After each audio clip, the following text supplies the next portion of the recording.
มปันโนสุขโตโลกวิทูอนุตตโรมัสสารติสัทธาเทวมนุสสานังพุทโธภควาติสวากขาโตภควตาสันติทิโกอาการิโกเอหิปัสสิโกโอปัญญิโกปัจจัสสังเวทิตาโพวินโยหิติสุปฏิปันโนโคอุชุปฏิปันโนภะคะวะโตสาวกสังโฆยายะปฏิปันโนภะคะวะโตสาวกสังโฆจิปฏิปันโนภะคะวะโตสาวกสังโฆยังจัตตาริปุริสยุคานิอัสสะปุริสโภคลาภะคะวะโตสาวกสังโฆอาหุนายโยปาหุนายโยจักขินายโยอันตริกลนิโยอนุตตรังปุญญเขตังโลกัสสามิอาหุงสหัสสะมปิเนมิตสาวุตันตังปิเมฆลังอุสิตโภอัจเสนะมาลังกานาทิกัมมวิธินาทิตวามุนิโนลังเตสสาภวตุเตจยมังคลานิมาลาติเลกมพิโยติตัสสะปะราติงโกลัมปนาระวะกมะกมตาจยาคัมขันติสุทันตวิธินาทิตวามุนิโนจันเตตัสสะภวตุเตจยมังคลานินาดาคิริงพระเจวรังอริมาจัพพุนังภาวันกิจากรรมสนีวัสุตารุนันตังเมตัมปุเสกวิธินาทิตวามุนิโนจันเตตัสสะภวตุเตจยมังคลานิปุติตกากรรมติหาสสุตารุนันตังดาวันติโยชนะปะทังปุริมาละวันตังอิติปิสังขตมโนจิตวามุนิโตตันเตตัสสะภวตุเตจยมังคลานิกาตวานากาตมุตรังอิวะคามินิยาจินจายตุตวัตนังชนะกายมัจเจสันเตนะโสมวิธินาจิตวามุนิโนตันเตตัสสะภวตุเตจยมังคลานิสัตตังวิหารมติสัจจกวาทะเกตุวาทาปิโรปิตมนังอธิอันทภูตังปัญญาปฏิปัจจริโตทิตวามุนิโนตันเตตัสสะภวตุเตจยมังคลานินันโทปนันทพุจกังวิพุตตังมหิติงปุตเตนะเถระพุจเกนะมาปยันโตอิตุปเทสวิธินาทิตวามุนิโนตันเตตัสสะภวตุเตจยมังคลานิทุกขาทิสิพุจเกนะสุตาจาจังพรัมมังวิสุทธิจุติเมธิภกาภิตานังญาณังคเตนะวิธินาทิตวามุนิโนตันเตตัสสะภวตุเตจยมังคลานิเอตาภิกขุจยมังคลาอาตคาถาโยวาชโนทินาทิเนสรเตมะตันติหิตวานะเตกวิวิธาติสุปัสสวานิโมขังสุขังอธิกมยนะโลสัพพัญโยมหาการุณิโกนาโตหิตายาสัพพปานินังปุเรตวาปารมีสัพพปัตโตสัมโพธิพุตตมังเอเตนะสัญญวัจเจนะโหตุเตชยมังค คลังจยันตัวโพธิยามูเรสักยานังนันทิวันตโนเอวังตวังวิจโยโหหิจยันทะเลอปราชิตปัลลังเกสีเสปัตวิโกทะเลอภิเสเกสัพพพุทธานังอาคัปปัตโต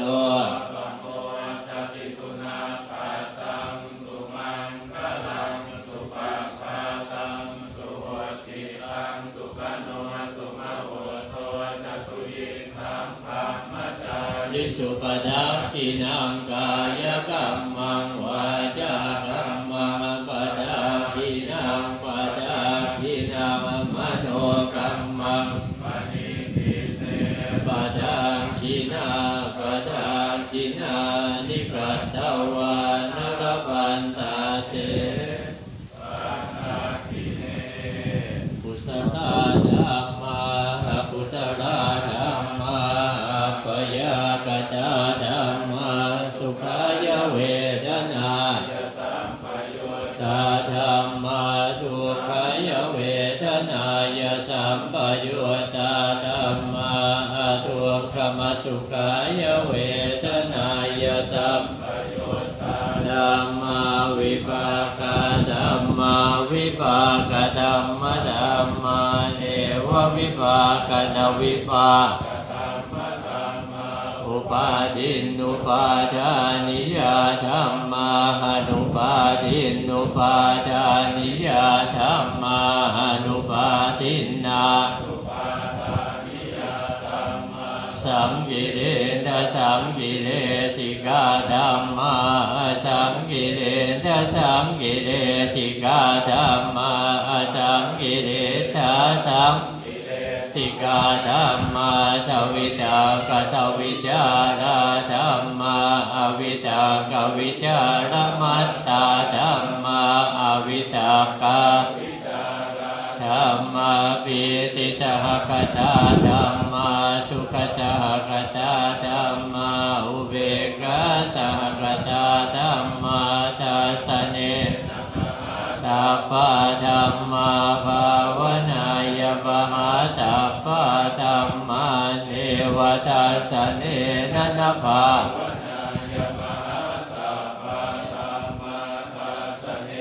ปหาตัปปะเหตุกาธัมมาภาวนายปหาตัปปะเหตุกาธัมมาเนวทัสสเนนะนะภาวนา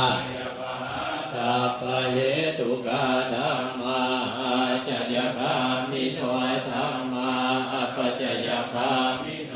ธัมมาเนวะจยคามิโนนาปัจจยคามิโนธัมมาเสกาธัมมาเสกาธัมมาเนวะเสกานาเสกาธัมมาปริตาธัมมามหากตาธัมมาปมานาธัมมาปริตาธัมมนาธัมมากตาธัมมนาธัมมาปมานาธัมมนาธัมมาธัมมาปัจฉิมาธัมมาปณิตาธัมมามิจฉาจริยตาธัมมาสัมมาจริยตาธัมมาอริยตาธัมมามังคารัมมนาธัมมามังคเหตุกาธัมมามังคธิปติโนธัมมาอุปันนาธัมมาอนุปันนาธัมมาอุปาทิโนธัมมาอติสาธัมมาอนาคตาธัมมาปัจจุบันนาธัมมาอริตาธัมมนาธัมมาอนาคตาธัมมนาธัมมาปัจจุบันนาธัมมนาธัมมาอาจาตาธัมมาปฏิตาธัมมาอาจาตปฏิตาธัมมาอาจาตา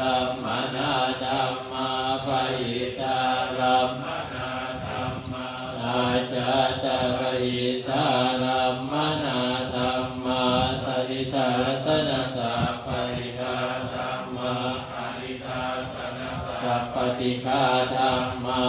นิทัสสนะปฏิฆาธัมมาเหตุปัจจโยโยอธิปติปัจจโยหานันตระปัจจโยสมนันตระปัจจโยสหชาตปัจจโยอัญญมัญปัจจโยนิสยปัจจโยอุปนิสยปัจจโยปุเรชาตปัจจโยปัจจาชาอาเสวนปัจจโยกรรมปัจจโยวิจารปัจจโยอาหารปัจจโยอินทรียปัจจโยญาณปัจจโยมัคคปัจจโยสัมปโยตปัจจโยวิปโยสปัจจโยอาติปัจจโยวิธิปัจจโยนิโรธปัจจโยอวิชชาตปัจจโยอนิจจังวัฏสังขาราอุปาทวยธรรมิโนอุปาจิตวานิโยชันติเสสังโวปัสสโมทุโกอาจิรังวัฏยังกายโยปัตตวิอติเสสติสุโตอาเปตวิญญาโนนิราจังวัฏลิงนานัง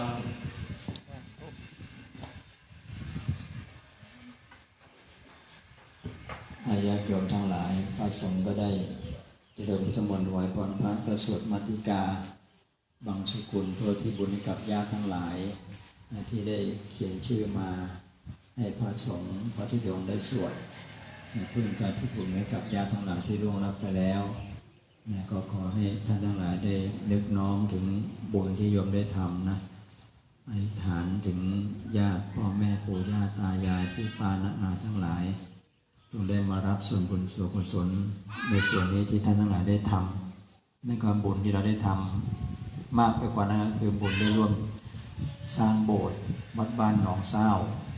ซึ่งมีพระสงฆ์พระธุดงค์และโยมธุดงค์เป็นผู้นำพาทุกท่านญาติโยมทั้งหลายได้ร่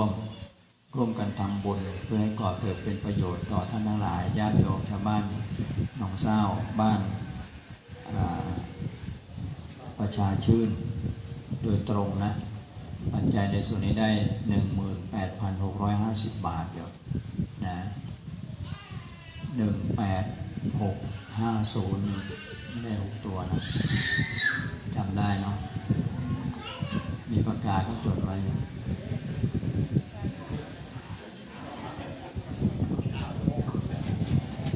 แล้วก็ค่าน้ำค่าไฟเนี่ยทุกที่ไปจะต้องทำเดี๋ยวพระธุดงค์ก็ต้องทำคณะเข้าไฟเพื่อจะได้ไม่เป็นเวรเป็นกรรมนะให้ 2,044 บาทคณะเข้าไฟถวายวัดนะอะไรโยมต่อไปจะได้ร่วมกันกับถวายพระไตรถวายพระทหารเป็นมรดกพระทหารโยมว่านะโม3จบพร้อมๆกันโยมนะโมตัสสะภะคะวะโตอะระหะโตสัมมาสัมพุทธัสสะนะโมตัสสะภะคะวะโตอะระหะโตสัมมาสัมพุทธัสสะนะโมตัสสะภะคะวะโตอะระหะโตสัมมาสัมพุทธัสสะว่าตามอิมานิมยังพันเตติจีวรานิมัตตกาภตานิสัปปริวารานิปฏิคันหาโตอัมหากันเจวะมาตาปิโตอาทีนัญจา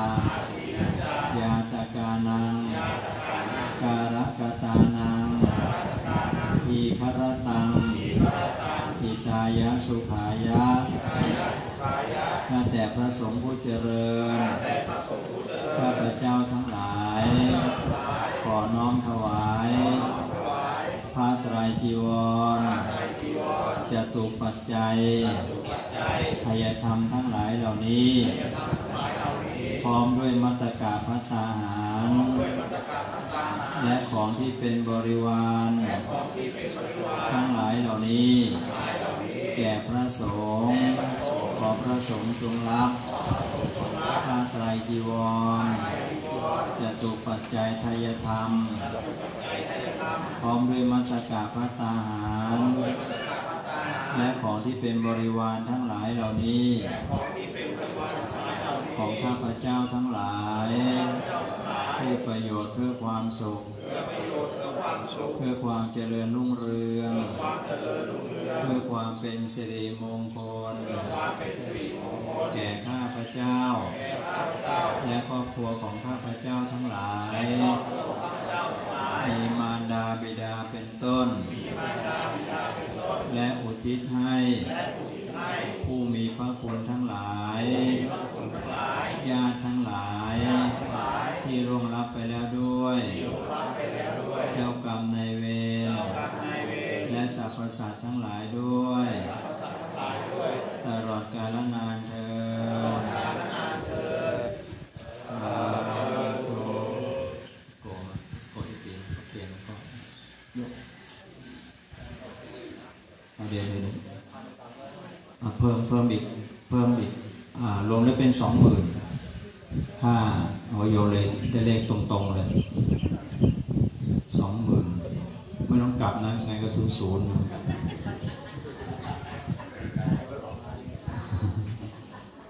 มันจะให้รวมโยมให้ได้2 ล้านนี่ได้แค่ 20,000เนาะ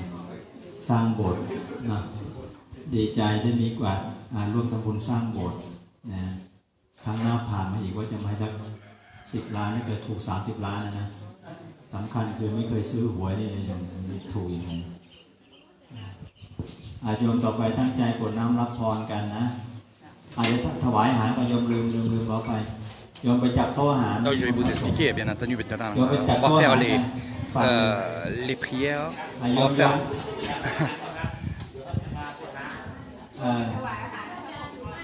va faire les prières pour la bénédiction des repas. Donc je vais aller vous montrer ça. Et il y a aussi la cérémonie pour les défunts et pour ceux qui sont morts. Donc d'un côté, il y a les moines qui tiennent la table et nous avons la population qui tient aussi les plateaux. Regardez. มานั่งที่โยมมีน้ำเพื่อเตรียมน้ำกรวดน้ำนะเดี๋ยวกรวดน้ำแล้วโยมน้ำนี่ไม่ไปเทนะเดี๋ยวจะนำเผากระดาษแล้วก็มาเทนะกรวดน้ำแล้วไว้ก่อนนะ Donc voici la table. Hein.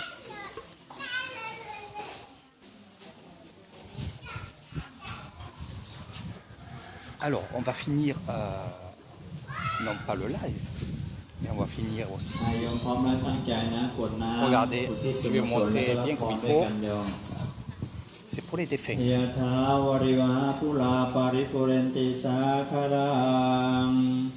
ห่วงน้ำที่เต็มย่อมยังสมุทรสาครให้บริบูรณ์ได้ฉันใดเอวะเมวะอิโตทินังเปตานังอุปกาปติทานที่ท่านอุทิศให้แล้วในโลกนี้ย่อมสำเร็จประโยชน์แก่ผู้ที่ละโลกได้ฉันนั้นอิทธิตังปฏิตังตุมหังขออิทธิผลที่ท่านปรารถนาแล้วตั้งใจแล้วทิปเมวะสมิจฉโตจงสำเร็จโดยฉับพลันสัพเพปุเรนตุสังกปาขอความดำริจงเต็มที่จันโทปนรสโสยธาเหมือนพระจันทร์ในวันเพ็ญมณีโชติรโสยธาเหมือนแก้วมณีอันสว่างไสวควรยินดีสัพพิติโยวิวัฏันโตความจันไรทั้งปวงลาดไปสัพพโรโควินาศโตโรคทั้งปวงจงหายมาเตภวัตวันตรายโยอันตรายามีแก่ท่านสุขีทีกายุโกภวาท่านจงเป็นผู้มีอายุยืนอัตวาทนาสิริสนิจังจายโนจัตตารโอธรรมา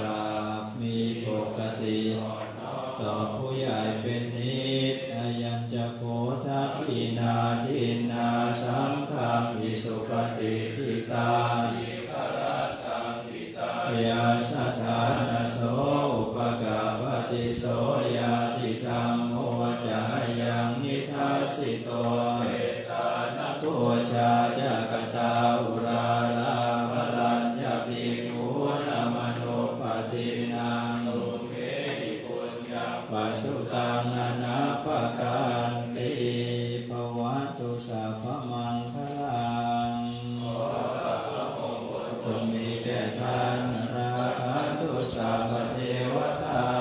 ขอเหล่าเทวดาทั้งปวงจงรักษาท่านสัพพพุทธานุภาเวนะด้วยอนุภาพแห่งคุณพระพุทธเจ้าทั้งปวงสัพพธัมมานุภาเวนะด้วยอนุภาพแห่งคุณพระธรรมทั้งปวงสัพพสังฆานุภาเวนะด้วยอนุภาพแห่งคุณพระสงฆ์ทั้งปวงพระวันตุเตขอความสวัสดีทั้งหลายจงมีแก่ท่านทุกเมื่อเถิดข้าปฏิจีวรังปฏิจิปามิปังสุปุริกังธังสมาธิยามิเราโมทนาบริจีวรเสียสมาทานของผู้ถือซึ่งพระมังสกุลเป็นว่าจะตุถาจีวรังปฏิจิปามิเตจีวริกังธังสมาธิยามิเราโมจีวรผืนที่สี่เสียสมาทานของผู้ถือไอจีวรเป็นว่าอาทิเรกราพังปฏิจิปามิปิณปาติกังธังสมาธิยามิ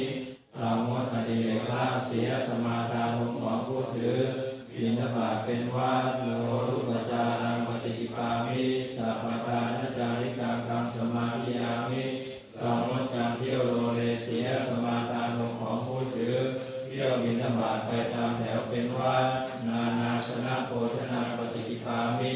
เอกาสนิกังกังสมาธิยามิเราโมจันตานาสนะเสีย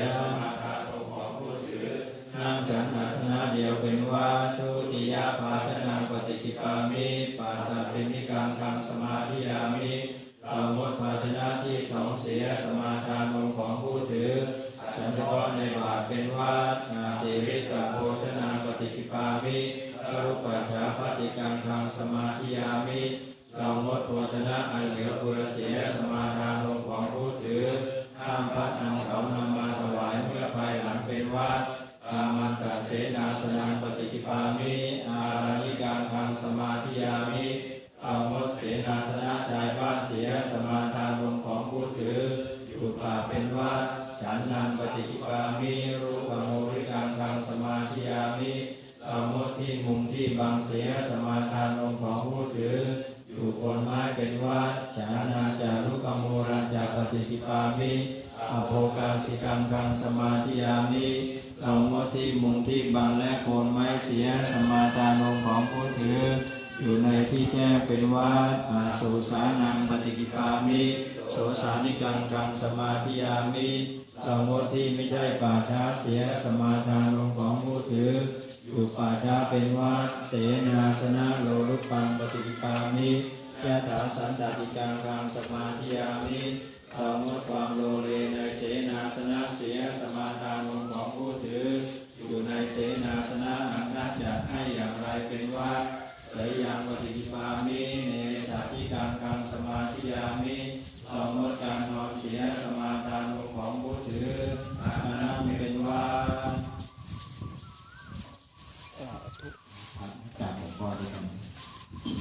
Donc les prières sont finies, là il y a le salut à อรังสัมมาสัมพุทโธภควาพุทธังภควันตังอภิวาเทมิสวากขาโตภควตาธัมโมธัมมังนัมสสามิสุปฏิปันโนภควโตสาวกสังโฆสังฆังนัมมามิมาตาปิตุคุณังสังวรทามิ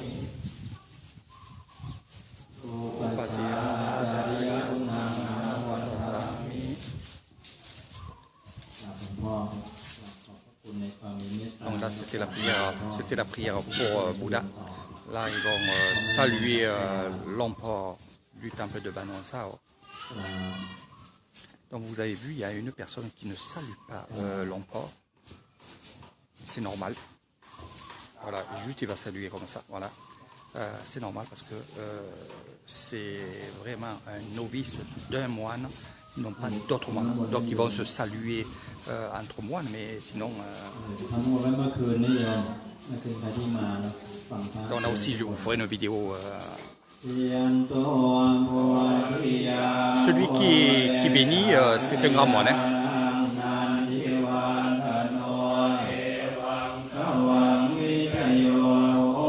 La personne qui bénira toujours, c'est un grand moine. Ça ne sera jamais un novice. Jamais. À part s'il n'y a pas le grand moine et qui représente le temple et qui représente le moine bouddhiste. Mais sinon, ça ne sera jamais un moine. Ça sera toujours un grand moine. Jamais un novice.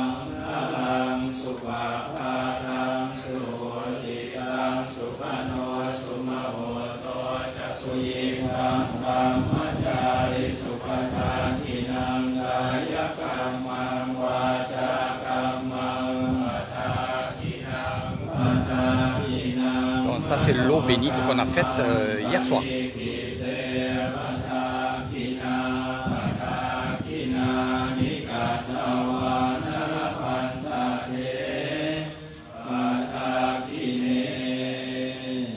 Sado Bante.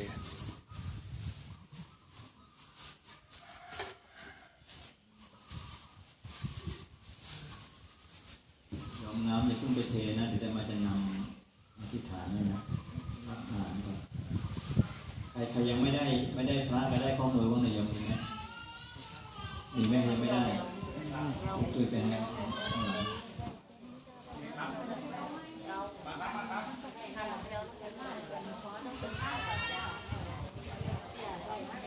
อันนี้พ่ออันนี้เฟซบุ๊กนี่เฟซบุ๊กนะเอาไปเพื่อนJadi cruise, ini Facebook, ada video, tuan, comme ça l'on peut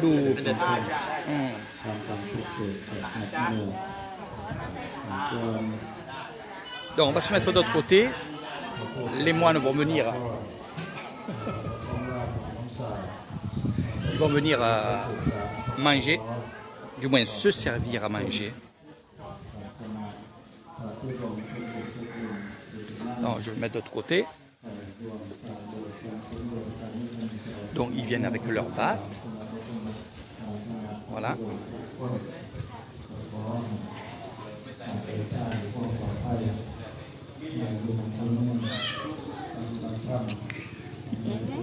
Ah, c'est vrai.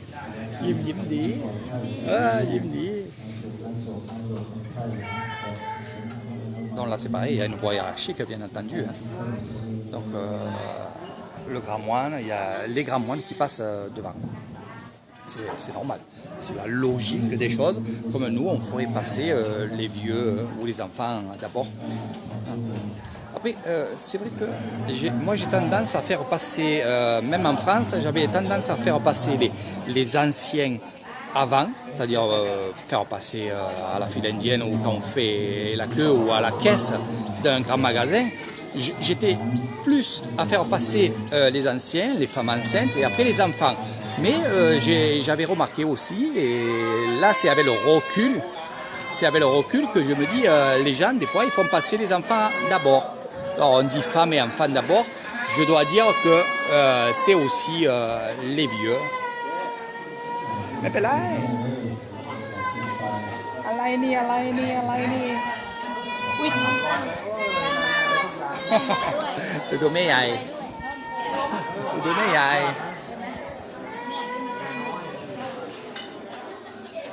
Donc bien sûr les enfants ils peuvent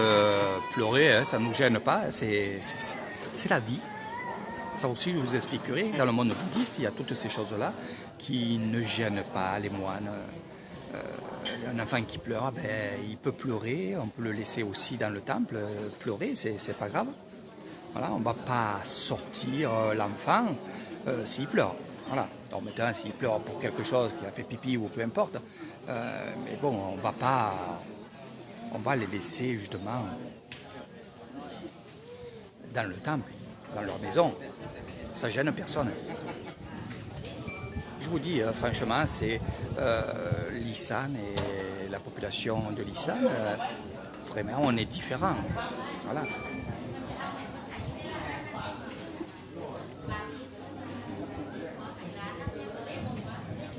Alors, ce que vous avez vu aussi pendant la cérémonie, c'est que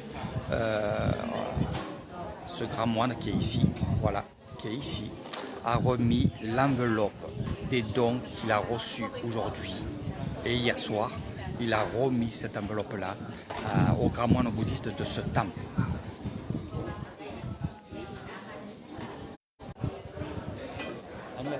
Après Falando, après Kojai,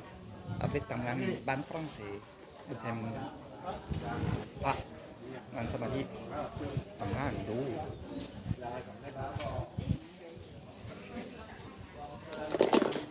เพื่อนกัน เป็นกัน เพื่อนเพื่อน โอเค เพื่อนรักต่างสัญชาติ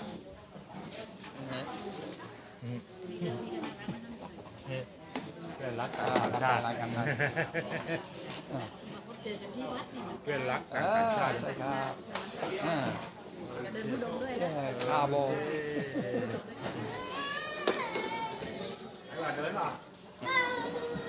ที่วัด ปืนเอ้ย ดิเซปเคียวดูพารายารู้ยังยัน มือแรง วัดตะโต ไปก่อนตามไปนะตามไปนะ ไม่เป็นไรนี่ นี่นี่ นี่ดูสินี่นี่ โอเค นี่เพื่อน อิริคันธนา เนี่ย ไม่ใช่ นี่เพื่อน โอเค โอเคผมทราบไว้อันนี้วิดีโอไม่เป็นไรกินเอ็มลอยไม่เป็นไรช้าไม่เป็นไรช้า ได้ ดีมาก ยอดนายสุดยอดมาก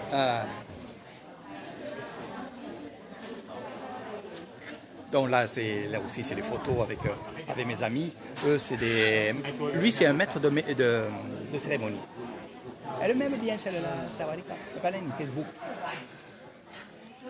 Elle m'aime bien. C'est bien de faire des connaissances comme ça.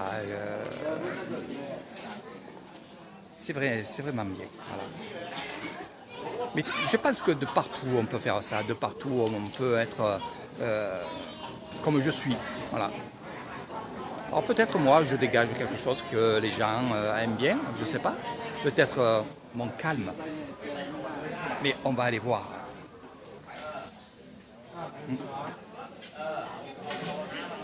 On va aller voir ce qu'il fait. Je cherche mes chaussures.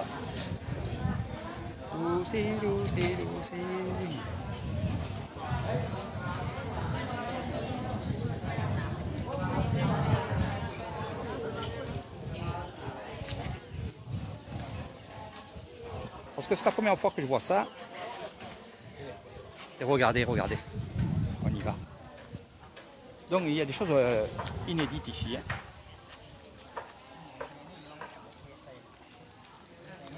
Donc l'emport,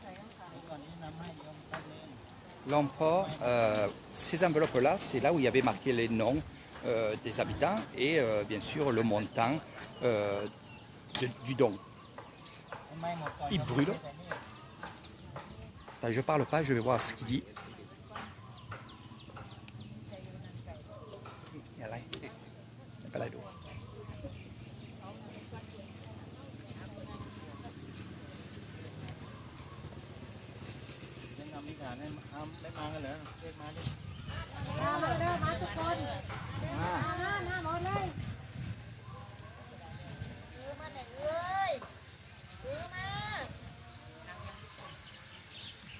Donc tout comme vous, hein, j'apprends. Hein.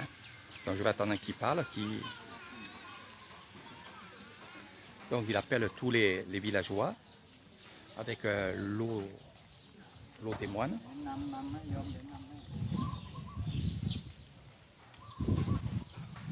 Donc je laisse faire et je verrai à la fin et je vous ferai le compte rendu.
on va mettre l'eau qui est...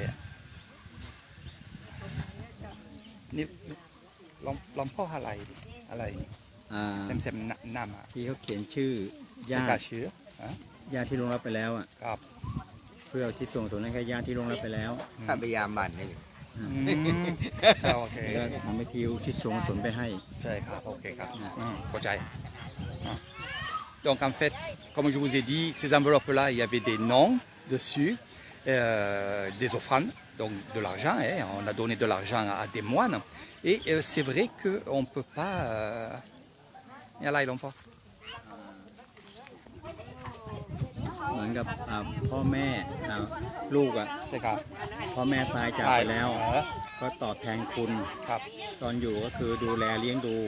ครับผม บ่งบอกถึงลูกมีความกตัญญู อืม ปัจจุบันนี้พ่อแม่ตายจากไปแล้วนี่จะไปเลี้ยงดูไปอะไรยังไงไม่ได้แล้ว ได้ค ใน รับ ทางศาสนาพุทธก็คือการทำบุญแล้วตั้งใจที่ส่งส่วนไปให้เนี่ยเป็นเรื่องที่จำเป็นและก็สำคัญ เพื่อให้ญาติที่ล่วงลับไปแล้ว ได้รับบุญกุศล มีความสุขในโลกหน้า Ah bon, quand il y a un peu de l'emploi. Donc c'est exactement ça, voilà. Donc je vais vous dire ça. Ces enveloppes-là avaient le nom des gens qui ont donné de l'argent à l'emploi. Et c'est vrai que la mentalité de ces moines marcheurs, ils ne doivent pas avoir de l'argent à eux. Oui, à manger, oui, parce qu'ils se nourrissent pour aller faire tout ce chemin, c'est normal. Et ils donnent à manger à la population. Mais ils ne doivent pas avoir aussi d'argent. Donc, il a reçu des dons, il a enlevé cet argent-là, il l'a mis dans une autre enveloppe neutre qu'il a redonné aux grands moines bouddhistes de ce temple-là pour faire ses travaux et tout. Hein, parce qu'il y a plusieurs moines. Hein. Lui, c'est vraiment le moine marcheur. Et de ce fait, tous les gens qu'ils ont donnés, il a pris les enveloppes vides, les a brûlées ici. Il les a brûlées ici. Et l'eau bénite, qui sert pour les défunts, ceux qui sont morts, donc les vieux, le père, la mère qui sont morts, les enfants qui sont morts, on a jeté cette eau bénite sur ces enveloppes-là. Et il m'a dit, on ne doit pas avoir de l'argent, nous. Donc, et les gens qui ont marqué leur nom dessus, il ne faut pas que les démons reconnaissent la personne qui a donné de l'argent aux moines. Vous comprenez? Donc, qu'est-ce qu'il a fait? Il a fait des prières et il a brûlé les noms. Ça veut dire que automatiquement, les démons, les esprits ne reconnaîtront pas les gens qui ont donné de l'argent aux moines. Ils n'ont pas le droit de donner de l'argent aux moines, c'est dans le monde bouddhiste. Voilà, c'est ça. Les personnes vont aller récupérer l'eau bénite, voilà, pour amener à la maison. Je vais vous montrer.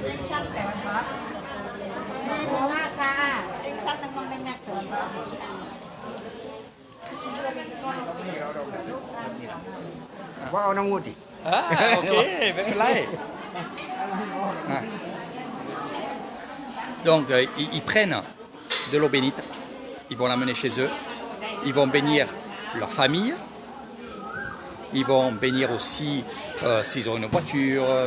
leur maison surtout, dans les quatre coins de la maison, ils vont bénir.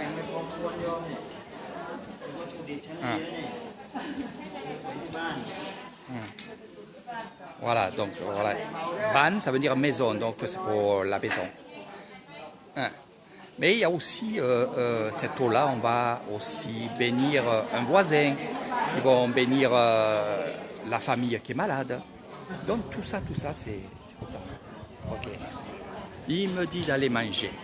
Voilà, donc je vais aller grignoter un petit peu, prendre une petite vitamine. Je vais arrêter ce live-là parce que vous avez tout vu, regardez. Là, ce qui va se passer, c'est que la population ici va aller manger. C'est-à-dire, je vais vous montrer ce qui reste.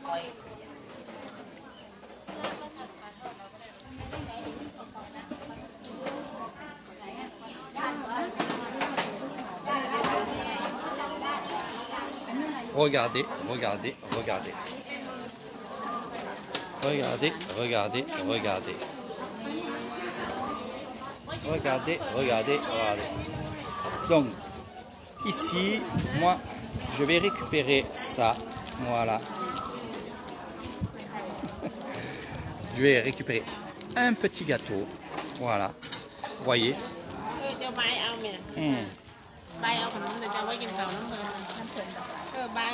Ah. Donc voilà, on met dans le panier, bien entendu, c'est comme ça. Je vais manger quelques bananes. Hein? Voilà, une fois que tout est fini, regardez, la population vient ici et récupère tout ce qu'il y a à manger. Voilà.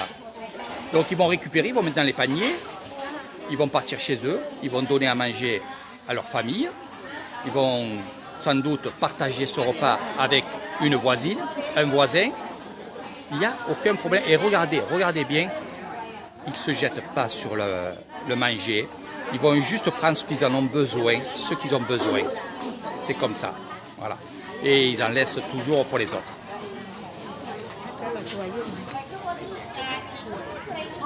Voilà mes amis, j'espère que ça vous a plu. Le prochain live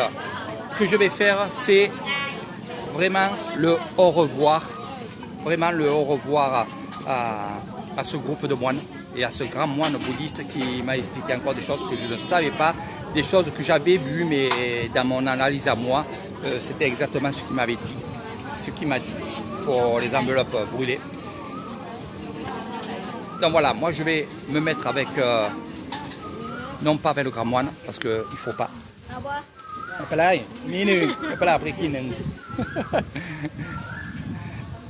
Et il faut laisser les grands moines manger ensemble, à part s'ils vous appellent, vous y allez, mais sinon vous les laissez manger tranquille. Parce que aussi manger, c'est une sorte de méditation. Ça, il faut le savoir. Je pratique la méditation en mangeant, je pratique la méditation en marchant, je pratique la méditation aussi statique, assise, allongée, debout. Donc il y a beaucoup de méditation, ça il faut le savoir. C'est pour ça qu'on vous dit ne dérangez pas un moine qui mange. C'est parce que peut-être en mangeant, il va méditer. Et il a besoin de méditer pour redémarrer ses batteries, recharger ses batteries. Donc ça, il faut le savoir. Allez, je vous fais de gros bisous. Moi, je vais prendre une petite vitamine tranquille. Je vais me mettre avec mes amis, non pas avec Vanessa, qui sont ici, qui vont repartir chez eux avec leur panier et manger chez eux. Voilà, peut-être manger ici, je ne sais pas. Il y en a quelques-unes qui vont manger peut-être ici, mais je ne sais pas l'heure qu'il est. Je vais arrêter le live, je vous en refais un tout à l'heure pour les au revoir des moines marcheurs avec Eric Thailand.